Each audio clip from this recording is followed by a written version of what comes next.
Well, welcome to our monthly youth mentor call, sponsored by and hosted by Conscious Capitalism, Connecticut chapter. We're really proud to come together to really highlight and spotlight and learn together from the youth. The youth are our future. You're never too young or too old to be a leader. So this is something that really excites me. For those of you that don't know me, my name's Heather Desjardins. I have the pleasure of being the vice chair for Conscious Capitalism Connecticut chapter. And during my, I call my day job, I'm the chief experience officer here at Conscious Capital Wealth Management. And a lot of the tenets overlap when we talk about conscious capitalism, from purpose to culture to stakeholder to leadership. We're taking into account how do we create, a conscious business. And really, that's what conscious capitalism is really all about. I am so thrilled to have Kieran Foran here today to join us.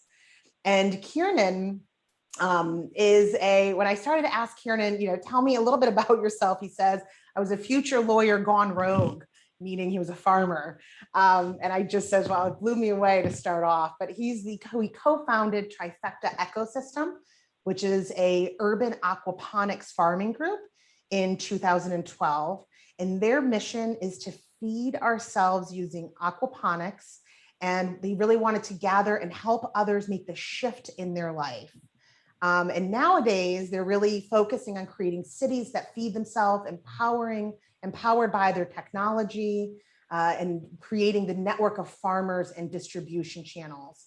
When Kieran and I first started discussing having him be the, spotlighting for this youth mentor call, and he started to tell me and walk through his journey, it reminded me of a quote from Joseph Campbell. And I'll read it now. The journey of the hero is about the courage to seek the depths, the image of creative rebirth, the external cycle of change within us, the uncanny discovery that the seeker is the mystery which the seeker seeks to know.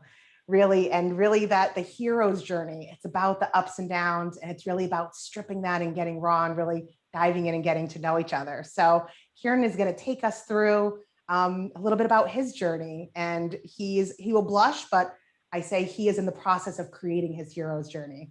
So Kieran, thank you so much for joining us, and we'll pass it right over to you. Okay, great. Thanks, Heather, for that awesome introduction. So basically what I was going to do today, and I'll try and condense it, which I'm usually pretty good at, is just kind of going through the course of myself and my partners becoming entrepreneurs, how we discovered aquaponics, and then sort of the kind of a few wins and losses we've had across the way along our journey, and then kind of end with where we're at today coming out of a pandemic year and how that shifted our kind of focus and attention on what we try to accomplish from day to day and moving forward long term. So the first thing I'm going to do, let's see if I can share my screen here. So at any point throughout this talk, if you have any questions, feel free to interrupt me. I'd like this to be as interactive as possible. Not so much just me talking at a computer screen, but I'm happy to run through the whole thing.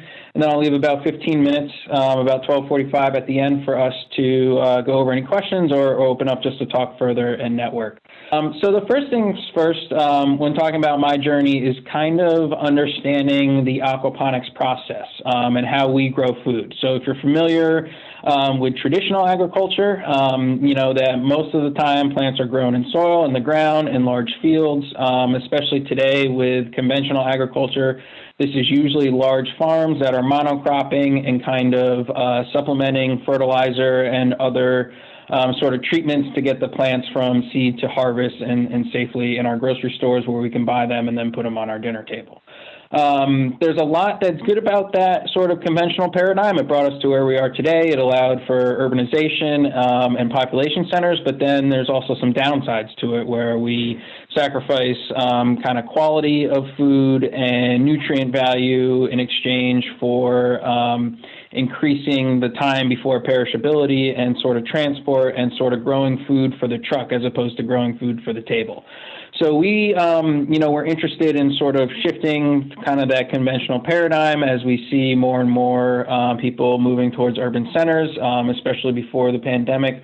we see a need for our ability to not only grow food closer to where it's needed, but also to provide an alternative where we can grow more food in less spaces. And aquaponics is one of the ways that allows us to do that.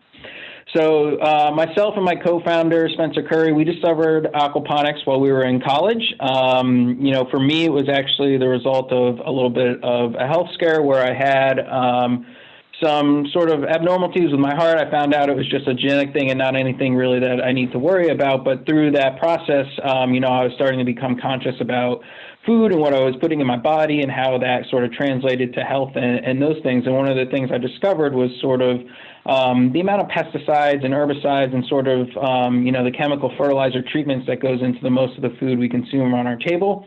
And Spencer and I were interested in sort of shifting from that pizza and beer college diet over to one that was a little more healthier and, could sort of sustain us for the futures we wanted.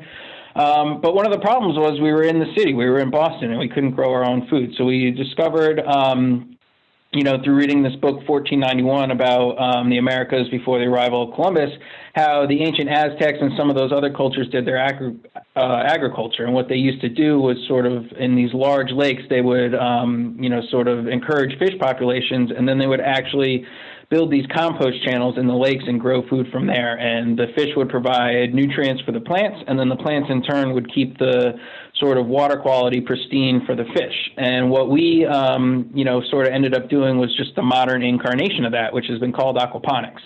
So with aquaponics, you're growing food without soil, which is a little different than how the ancient Aztecs did it. It's more of a sort of cousin to hydroponics, which is sort of the more commonplace term used in the industry.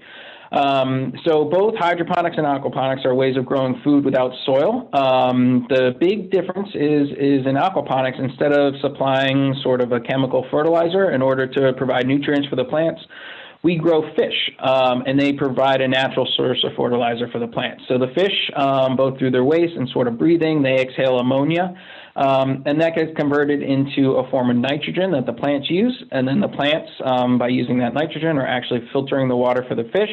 And we're able to use the same water to grow both the plants and the fish. But not only that, we're able to continuously reuse the water. So we use about 95 to 99.5% less water than traditional agriculture, depending on the crop. And again, depending on the crop, we can grow about 10 times more densely.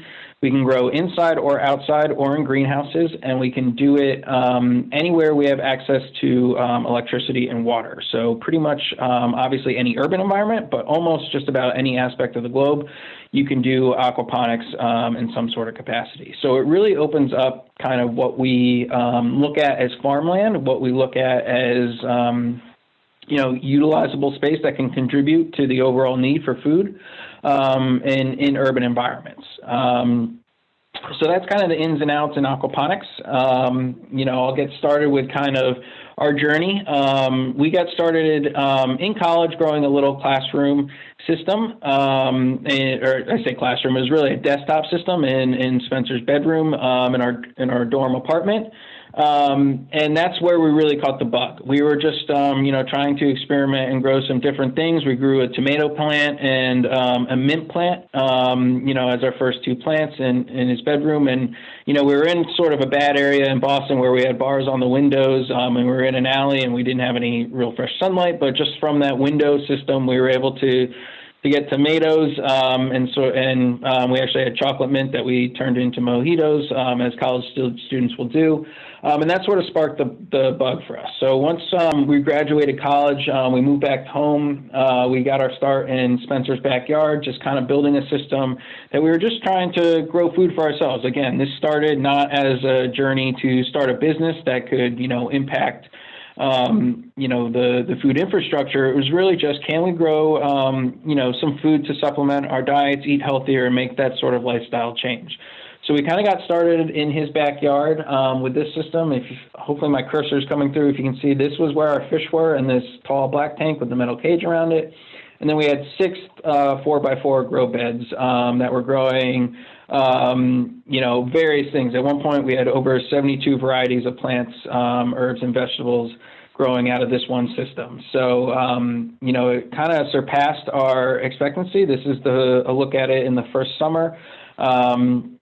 that we had it growing. Over here is a squash plant. We have tons of herbs, basils over here. We had peas growing in the back. We had some plants that back here that were growing cherry tomatoes, and basically it was all stuff that kind of went into either making a salad or herbs for marinades and dressings and things like that. I think this is where I visited you first time.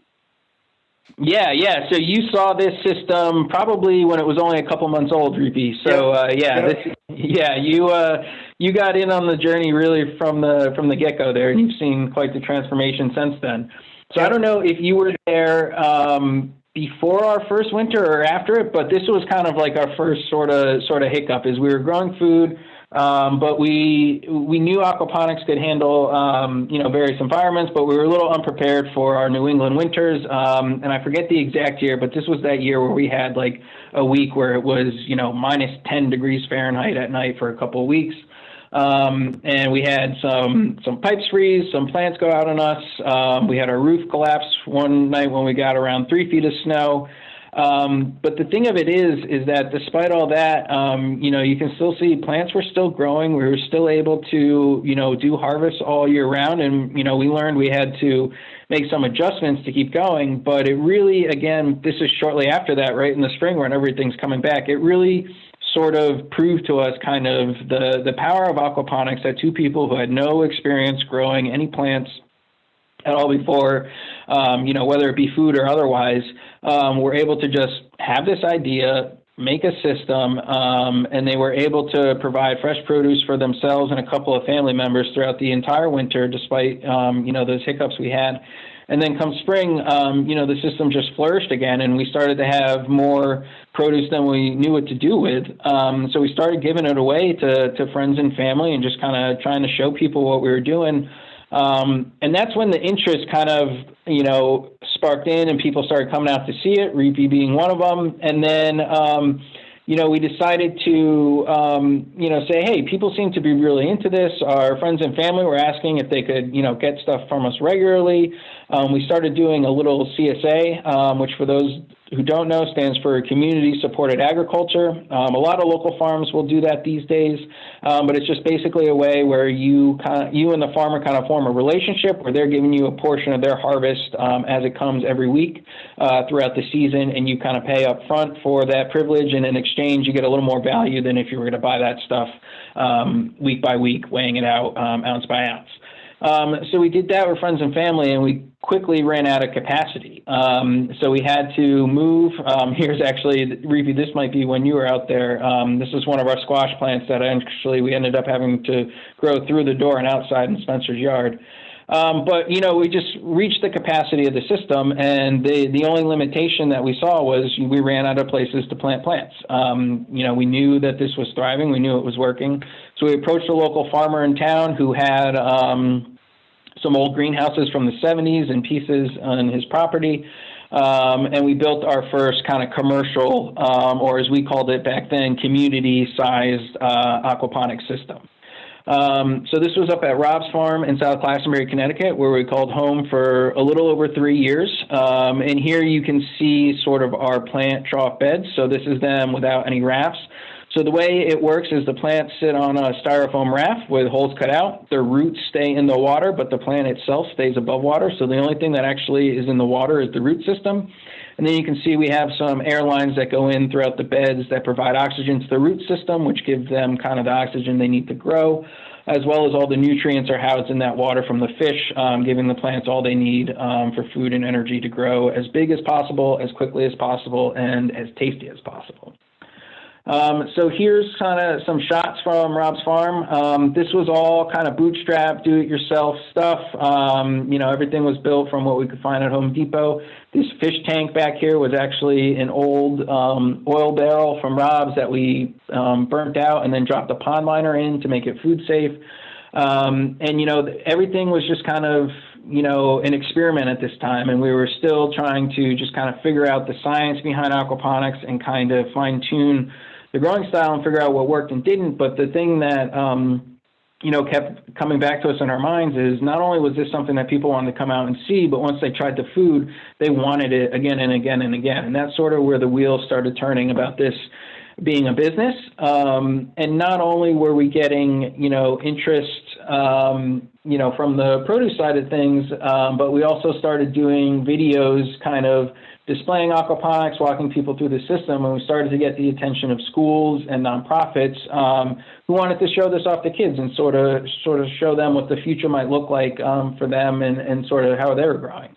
And actually, you can see in the back here, these are some tomato plants.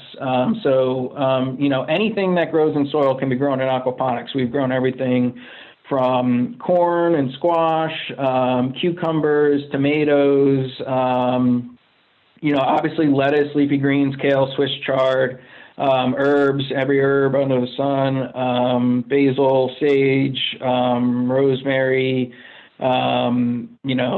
pretty much anything that would be put in either a sauce or a salad dressing is something that we've grown, and then just about every style of leafy green you can imagine. And so, again, like I was saying, this was around the time where we started seeing that there was potential to not only use aquaponics as a tool to grow food and sell the food and create money that way, but there's also was a lot of interest from schools to do field trips and do in-classroom teaching and sort of get the kids out of their chairs and sort of hands-on in the classroom. And it was a way to teach STEM education. This is, aquaponics, we're basically taking a rivershed ecosystem like we have along the Connecticut River in Connecticut, and we're putting that in a container. And we're showing kids, that as long as you have sort of those few inputs that we know from biology, you can grow your own food, you can do this anywhere, and you can learn the ins and outs. And then as the kids grow older, we start teaching them about the chemistry and the physics and the engineering that go into the different components. And now we've taught in classrooms everywhere from, I think the lowest we did was first grade, where it's more of, just kind of a show and tell thing, all the way through. We helped the students at the student farm on Yukon build their own greenhouse system. So we've taught this from that to the university level. So it really is one of the few learning tools I know of, probably outside of a computer, that can actually stay with a kid throughout their entire journey and sort of build in complexity with them, where they can kind of build on those concepts they learn and are introduced to in grammar school. And then, any of them who choose to sort of dive deep in those areas can still use that learning tool for their college education level, sort of in-field experience. So it was pretty cool in that sense.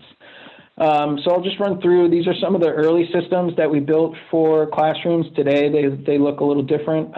Here's some middle schoolers we were helping at Creck in New Britain, which is where our farm is now located. And as you can see, it's really one of the few tools that sort of gets kids excited and engaged out of their seats. And it's one of those things where, this one student in particular, the teacher told us was one of the troublemakers, but, all he really wanted to do was just, not be in a chair all day. So we could put him on feeding the fish, we could put him on measuring the plants, and as long as he was engaged and active, he turned into one of the better students for aquaponics. So we really saw the potential as a learning tool and a feeding tool. And so that's sort of where, our minds started turning towards the bigger potential of what this could be. There was a lot on the growing side of being able to grow food in the city, but there was also a lot we were sort of finding by putting these systems in various pockets.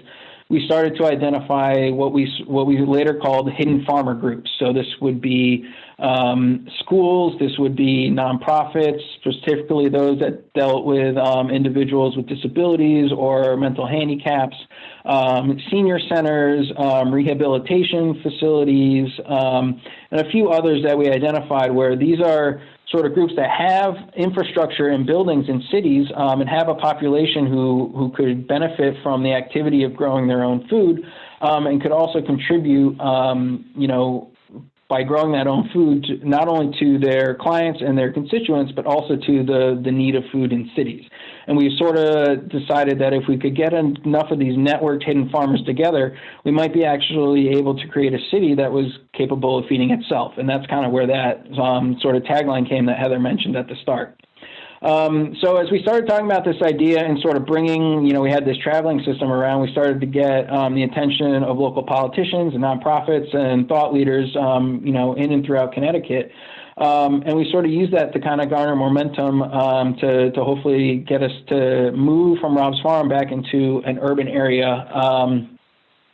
where we thought this could have the most impact. So, that was Dan Malloy. Here's Eric, my other co-founder, working with a group at the ARC in Meriden, Wallingford. I think they go by the Midsake ARC now. They're adults and young adults that have intellectual developmentally disabled disabilities. Here's another group at Creek Two Rivers on the East Hartford border. And here's the student group at UConn building their first greenhouse system that we helped them design and build. Over the years, our systems got a little more advanced as new technologies came on the market. We made sure that these made their way into the classrooms as well, so the students were always learning at the state of the art. And then here's sort of Spencer sort of crystallizing that vision, where our long-term goal was to create not only more farmers to empower them to feed their communities, but also to network them so that together, like I said, you could have a couple small farms in a neighborhood that can contribute to that local neighborhood ecosystem's needs, and that could sort of grow and expand to feed a city or a community or, a state, or eventually, sort of hopefully solve hunger. So that was sort of the long-term goal and vision and driver through this whole thing, was that, there's so many people in cities who could be growing their own food who don't realize it. There's so many organizations who could be growing at a large scale, getting a benefit, not only to their bottom line through selling the food back to the community, but also through engaging their population, clients, or constituents in the act of growing food and contributing to the overall food needs of that area. So as we were going through this, we were seeing more and more success. The team expanded from Eric and myself and I to include Andy, our fourth partner, and we started doing more things around the state. We started getting recognition from organizations and nonprofits around the state. Some of those, like this Reset Award, had some financial benefits for us. And through sales, some of these awards and other things, we decided to make the move finally to an urban farm in New Britain. And so I'll kind of speed through the build out of this, but basically we converted an old abandoned warehouse by hand into not only the states, but the regions, not counting New York, largest indoor aquaponics facility, commercial scale. And it was both a commercial production farm, but also a research laboratory and an education center, kind of all wrapped in one with different spots throughout. So this is just sort of various stages of us building out that warehouse space, converting it into something that would both look good and be safe to grow food in from its, over a decade of abandonment. Adding water to the fish tanks, our seedling room, building out the rafts, and then getting those first plants seeded and into the system. We grew channel catfish in that system, which started out as these little guys and then grew to be about 2 feet within a little less than a year. And we did a couple farm-to-table dinners and events where we actually served the catfish as well to the community. So that's sort of one of the other kind of hidden secrets and gems about aquaponics, is it not only is it a good way to grow food for, in an urban environment, but you can actually grow a protein source too, which is one of the issues we're seeing with factory farming and, cage animal feeding operations and things like that. Is it's hard to address the needs of protein when our population is this big and not doing concentrated facilities to do that. But aquaponics actually allows us to bring a healthy, sustainable protein source right into an urban environment, grow it and serve it there, and sort of reduce one of the bigger, climate change contributors potentially. So here's the first plants, and then as we started to grow, obviously things got more bigger. Oops, that might be a little out of order, but that was a kid enjoying his first cucumber from those CREC classes. And then, even though we were growing big, it was still, Spencer and I never lost getting our hands involved. This new facility allowed us to sort of bring a lot more community through.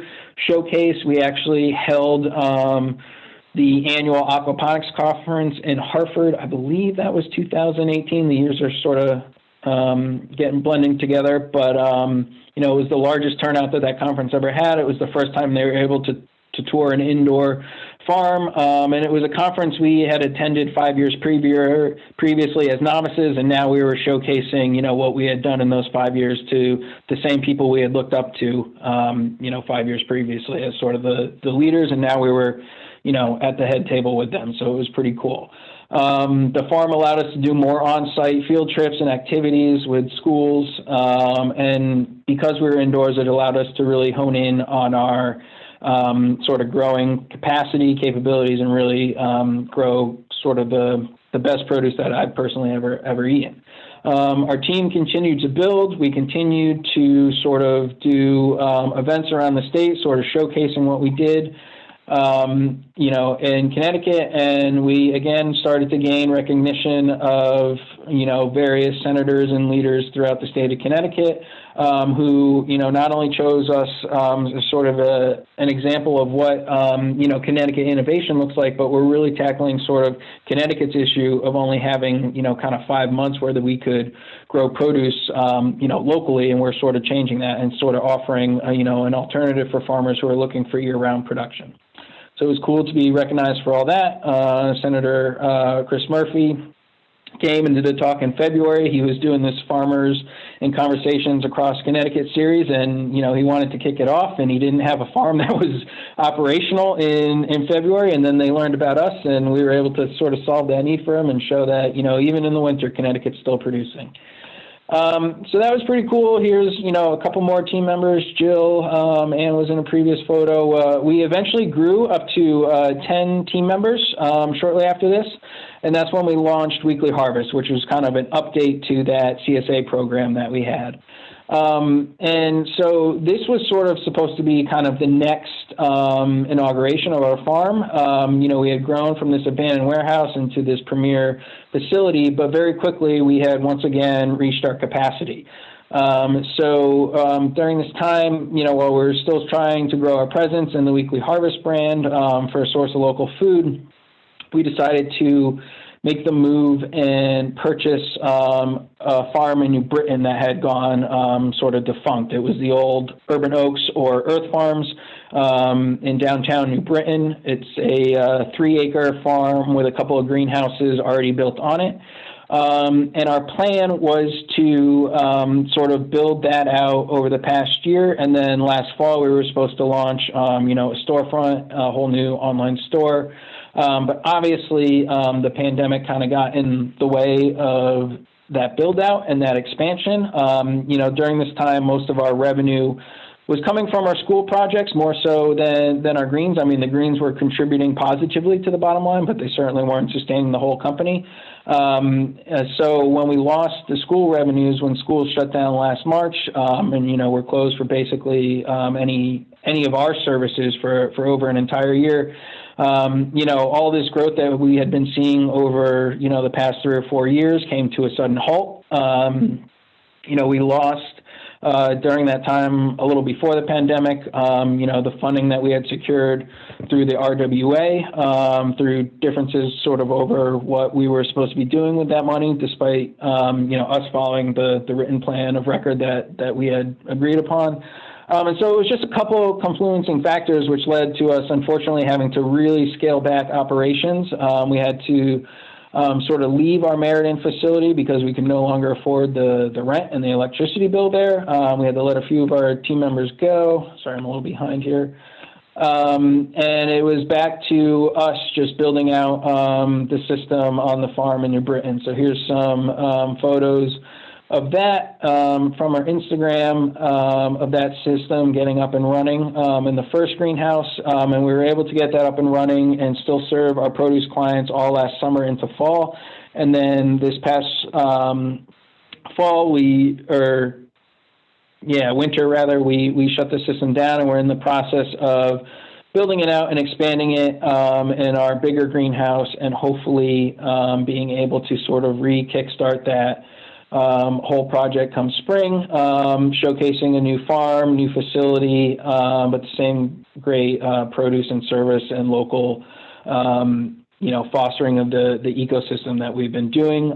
We're back in most of the schools that had shut down the past year, and on the horizon, we're looking to get into more and more schools doing sort of bigger projects, sort of taking it out of the classroom and putting it into greenhouses on schools. And that's kind of the two-pronged focus for us over the next year, is sort of reestablishing our connection with the community, getting our system back up to true commercial capacity, and sort of servicing both those clients to the best of our abilities, and hopefully growing and expanding the team again so that we can build out on all the greenhouses that we have on our property and use it as sort of a local farm tourist attraction, but also a huge contributor to local food in the New Britain ecosystem, which desperately lacks, access to grocery stores and options for fresh, local, healthy produce. So that was, I apologize in advance, that was kind of a quick wrap up, but I just wanted to make sure we had at least 10 minutes to kind of go over questions. I'd be happy to go in depth on any of the stuff that I sort of glanced over at the end there, if anyone has any questions in specific. But at this time, I'll just kind of shoot it back over to you, Heather, and we can see if there's any questions that anyone has before we wrap up. Oh, Kieran, thank you so much. That was perfect. I'll tell you, I am, again, even seeing the visuals, blown away by this journey. Yeah, I was just going to go to our Instagram real quick, because there's a lot more photos that I sort of the latest stuff we've been doing.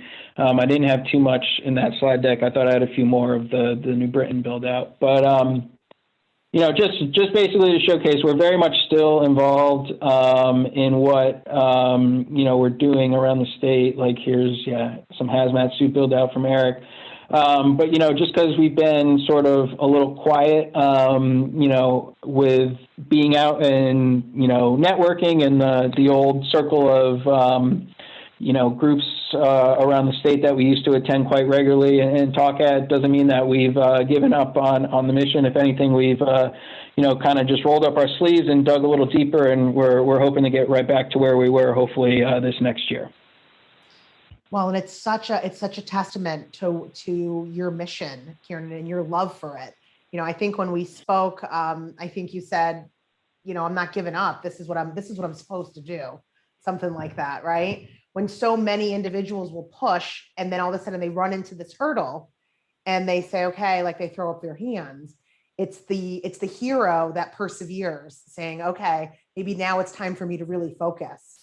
So I'd love for you to kind of talk a little bit about like that moment and that excitement, because it seems like you guys are really bouncing back, and I'm excited to see what you guys are going to be doing. But I'd love to talk a little bit about kind of that, we can shift and we can adjust, but we're going to survive.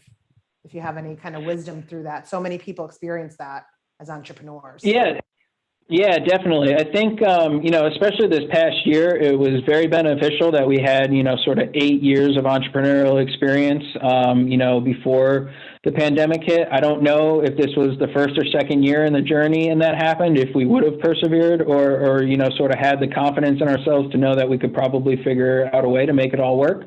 But because we had been through so many ups and downs through the start of, in those first 8 years, everything from,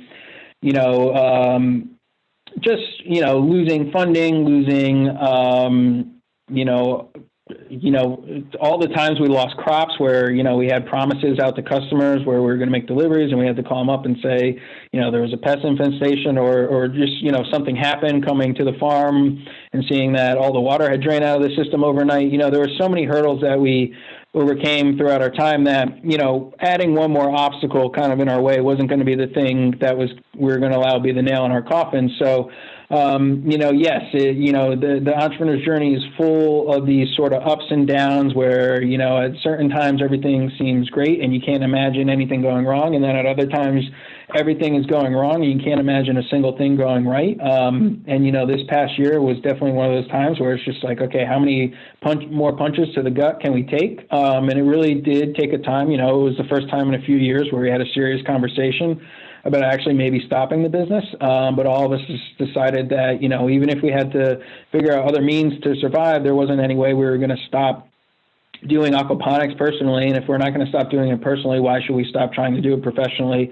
So that was just kind of the thing, and it made us take a hard look at where our efforts were and where we needed to scale back and what we needed to do to sort of weather the storm. And now we feel, if anything, our foundation is even stronger now than it was then because we've been through that, and hopefully, we can use this sort of new period of excitement of everything opening back up to sort of ramp our business back to, being as involved as it was previously and sort of being a cornerstone of communities that we go into.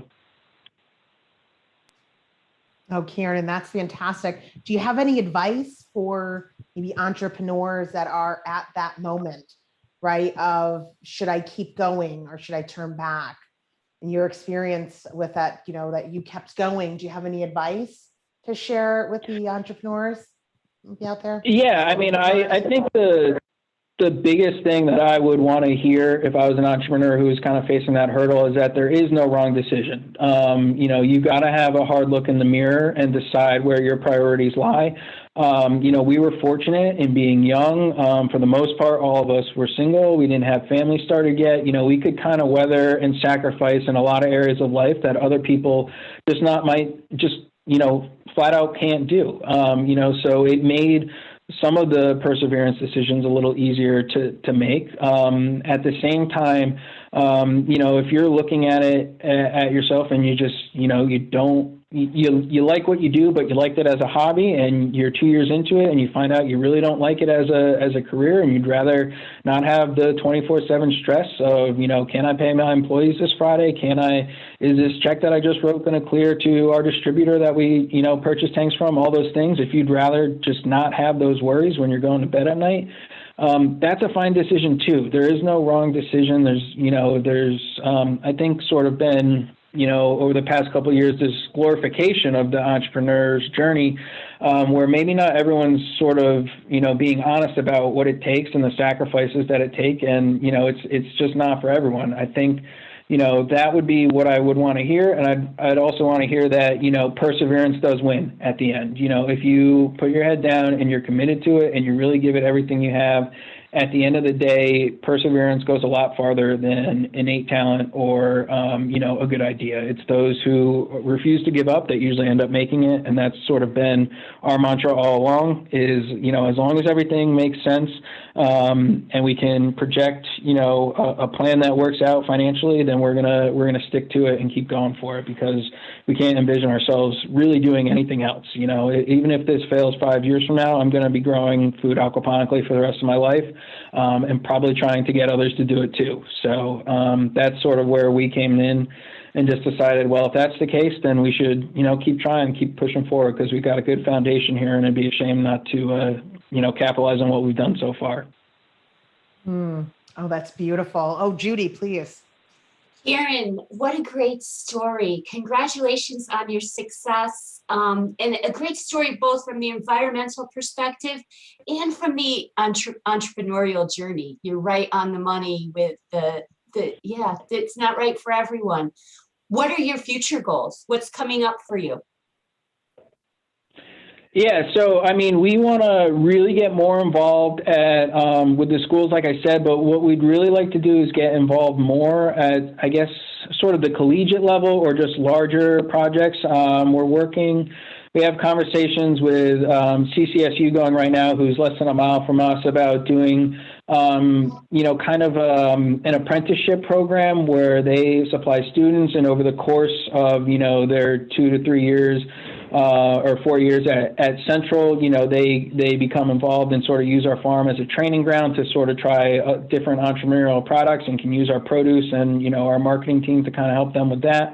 And we want to just kind of create that pipeline where kids that are in middle school working on, the small systems in their classroom can actually see that see-through journey from this is something I can start as a hobby or in my classroom, but eventually I can make a career out of it and sort of give them that pathway that they can see. Because what we found with working with teachers is, especially in cities and populations where, opportunities aren't necessarily what they are in other parts of the country, the thing that holds most kids back is they can't envision. They don't have any sort of real world example of the stuff that they're learning in class, and they might find, growing plants cool, but if they can't figure out a way to make money to it, it doesn't speak to them, which is obviously a valid concern. So just kind of really working with schools and specifically colleges and then apprenticeships later to sort of create that trajectory where we can not only inspire people to get into this, but also inspire them to bring it back to their communities and sort of use our model to kind of replicate elsewhere. Very cool. Congratulations. I have to run, you all. It was nice seeing you, Kieran. It was nice meeting you. Wonderful story. Bye-bye. Hi, Judy. Thanks, Judy. Kieran, thank you so much for joining. It really reminds me, it goes back to that core of really what we're searching for. When you have passion and purpose and you follow that, it's unstoppable. And that really, when I think about your journey, it started off with you having a need and you taking care of your need and growing that passion. So that is so beautiful. That's really at the heart and soul of, I think I can speak for Allie, Rippy, I can't speak for you, but I think it's the heart and soul of what really drives everyone, right? Find your purpose in life and live it, and beautiful things will happen. But thank you so much. How do we get a hold of you? Do you want to put your information in chat? Yeah, sure. I'll throw my email in there and my phone number. Those are the two best ways to get in touch with me. Outside of that, obviously, our website or any of our social channels, are a great way to get in touch with just the company in general. But if you're looking to contact me specifically, that email or that phone number would be the best way to do it. Fantastic, Kieran. Thank you so much. And thank you for persevering. This has been a fantastic call. I look forward to seeing everyone next month. Thank you so much. Rippy, it was good seeing you again.